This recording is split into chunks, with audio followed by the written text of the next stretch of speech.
tips para sa mga galibog diha nga walay i-content karong adlaw og walay kuan mahuna-huna ang i-content karong adlaw.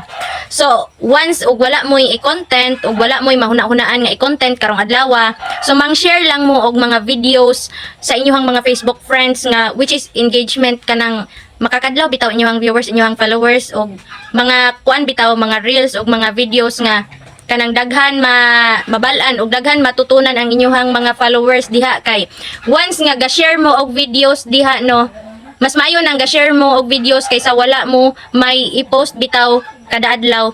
Mas maayo nang kada ninyo kuan god kada ninyo share sa mga videos kay mo appear lang na gihapon inyong account sa inyong mga followers. So kay gusto nimita no adlaw-adlaw lively imuhang account, dili boring, dili kuan imuhang account ba.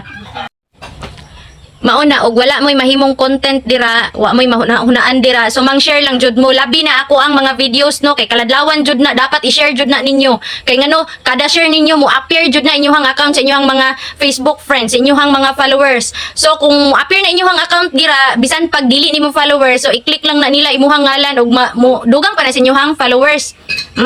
Mo i-follow man ka ana nila kay imuhang mga ginapang share nga videos kay mga kaladlawan ana.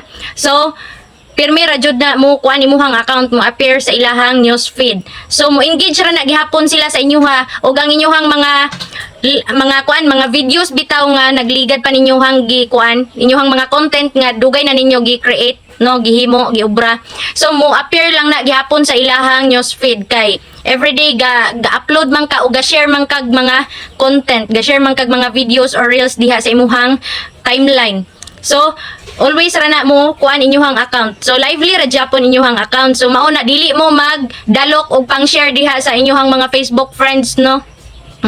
O ganahan mo i-share ninyo kay ngano dugang pa na sa inyong kuan mo engage ra na gyapon inyong mga followers diha. So ako ang videos ipang-share ninyo og wa mo'y mai-content diha og wa mo'y videos nga ma-upload diha. Thank you, bye-bye. Mua.